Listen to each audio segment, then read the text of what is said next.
Hey everyone, this is DeFi Dev, and this is the second part of the pump and dump that happened on DYDX. In the first part, we talked about how the attacker funded their account and how the first pump and dump happened. In this part, I will be discussing the second part of this cycle. And just to do a quick recap, what I did here and how I got this data was essentially first by getting all the traders on DYDX. And as you can see here, I got the respective sub accounts. And as we know, the attacker used two DYDX addresses. Now, using this information over here, what I did was essentially filter out all their trades for the SIG market here, and I just sorted it by the date. So as we have here, we have the attacker, we have the bot, and all the DYDX traders here. And finally, over here, for the transfers, I use a Python client as well, and just to see what exactly they were doing while these pump and dumps were happening.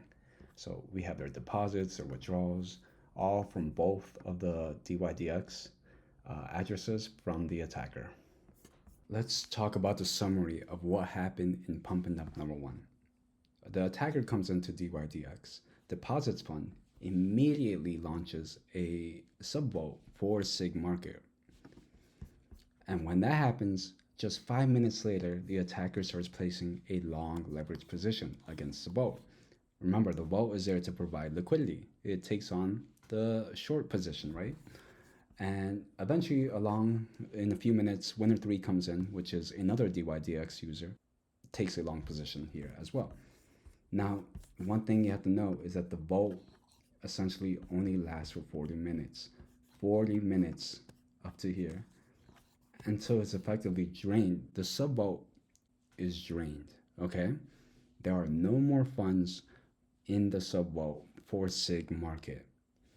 The vote's purpose is to provide liquidity across the order book for this new market. But with the vote effectively drained, there is not going to be a great price for users to trade at. By design, the sub vote is there to provide liquidity on launch for a market. But how can it be that in 40 minutes the sub vote is drained? Users won't know this unless you specifically look at the sub vote address. Users will not know that the sub vote is drained. And this is all done by attacker one on the first pump and dump. And by now, over here, I believe there is around $200,000 worth of volume on SIG market. Now, if you know anything about DYDX, you know that there are cross and isolated markets, right? I have not seen a isolated market that has reached this amount of volume since probably the prediction market of Trump win. So this by default, this is greater, much greater than 90% of all other isolated markets on DYDX. It already has over $200,000 worth of volume on launch, but users don't know that the sub is drained. Let's talk about pump and dump number two, right? Just a few hours after his first successful attack and gaining profit, he comes back to DYDX and deposits $40,000. Why does he do that? Well, there's actually more liquidity as time goes by. People are placing their bids and ask well above and below the Oracle price, right? Which is what's happening.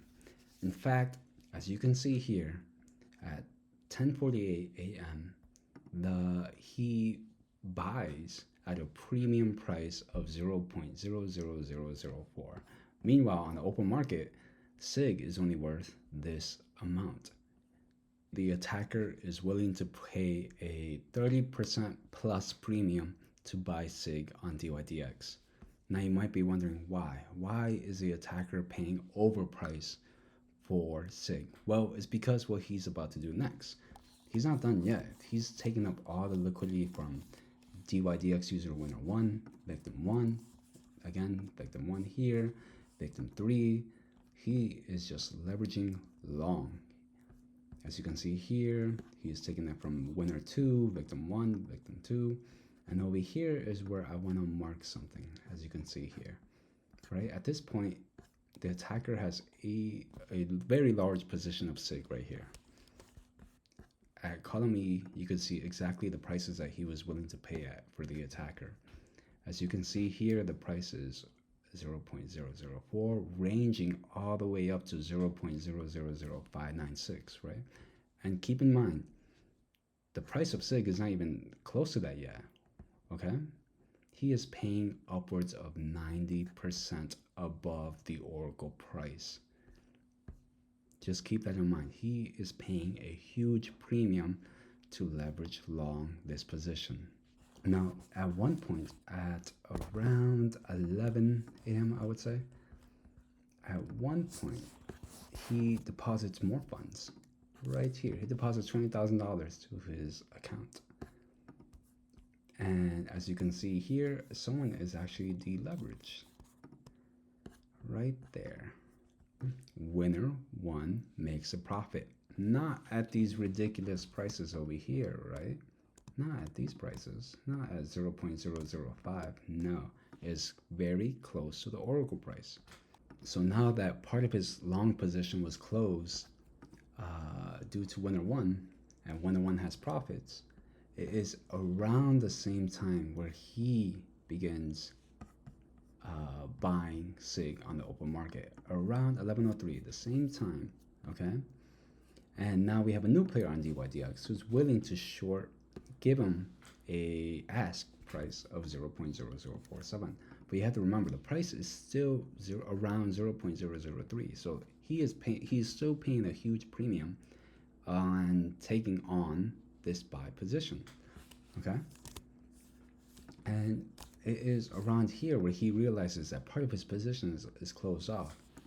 So much, in fact, that he actually deposits 102,500 to take on a longer leverage position. What happens next is that the attacker is essentially adding more long to his positions, right?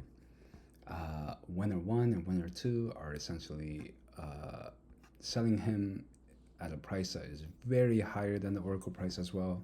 Attacker one takes on this position, has more funds in his account, and essentially the way you're deleveraged is essentially based on the last trade price. So what happens here is that winner one and winner two are deleveraged.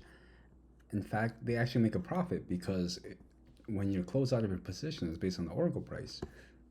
So essentially, attackers one's position on SIG is reduced, and winner one and winner two immediately gain profit. Now, the pump is not over. This attacker is still pumping up the price. As you can see here on the left side of the screen, they are just buying more and more and more and more. So as the price keeps pumping, right, we already have two winners right here. Winner one and two, they already have a profit of, as you can see here, $11,000 and $10,000. The attacker still holds on to his leverage position. And on the other side right here, they are still pumping up the price here on the open market, okay? Now, by the time that the price is pumping, what is it, 11:17, victim number two is out of the game. They are deleveraged and they lose $313 at this price, 0.000571. Number one also is out of the game as well. As you can see here, their price is executed at 0.008, which is around the same price. Yep, around here on the left side of the screen. They essentially get deleveraged and the attacker is the one making money. So victim one, victim two is out, and the attacker still has a long position. Winner number two, the one who recently just made profit of around $10,145, comes back into the game, and they also give them the sell liquidity, essentially, or the ask liquidity. They come back and they actually lose money all within, what, a minute? They actually lose around, what is it, like almost $3,000. They actually lose against the attacker. That's how much the price is pumping. They sell it at 0.00085, and the price that they're deleveraged at is 0.000972. So one or two actually loses $3,000 here, but overall they're still in profit. Now, at the same time, as the price keeps pumping, Over here at 11:29, around here is where the attacker finally closes out all his victims. Victim number 3 is now deleveraged and they lose $22,000. Now, it isn't around this time, right? When part of his positions are already closed, where he makes the biggest withdrawal yet, $230,000 back to his Noble address, right? And not only that, a few minutes later, he deposits $7,000 to his other DYDX account. Now, as soon as everyone's liquidated, right? Just a few seconds later, after everyone's liquidated, what the attacker does is withdraw his profits, and around the same time is when he immediately begins dumping the price, as you can see here. He sees that he makes profit on DYDX and immediately closes his position, then sells SIG on the open market and dumps the price, as you can see here. So what's the recap on pump and dump number 2?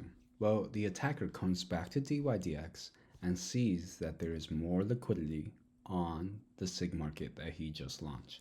In fact, before the pump actually happens, he does his best to remove most of the liquidity. In fact, he pays overboard of the price for a few minutes, as you can see here. He is willing to pay a markup price between 0.0004 all the way up to 0.006 before he begins pumping up the price over here. So he is essentially paying 30 to 90% over the Oracle price, over the real price of the SIG market. Why would he do this? In fact, he is so confident on his trade that he deposits a 6-figure deposit and $20,000 and more. He is so confident on his trade because he knows what is about to happen. In pump and dump number 2, the victims 1, 2, and 3 were actually in profit for over 20 minutes. So while this was happening, victims 1, 2, and 3 were actually placing their bid orders to get rid of their short positions above the Oracle price.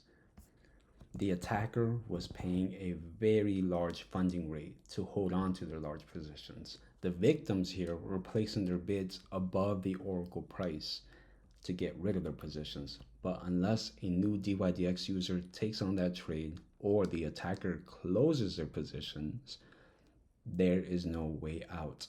Again, by successfully draining the subvault for SIG market, the attacker knows that there will be no liquidity for anyone to get rid of their positions. The attacker is buying SIG at a very large premium and knows that there will be no way out for these victims to get out of their positions. The historical funding rate shows that they are willing to pay a large percentage to hold on to their positions, and they are not going to close their positions until everyone is liquidated.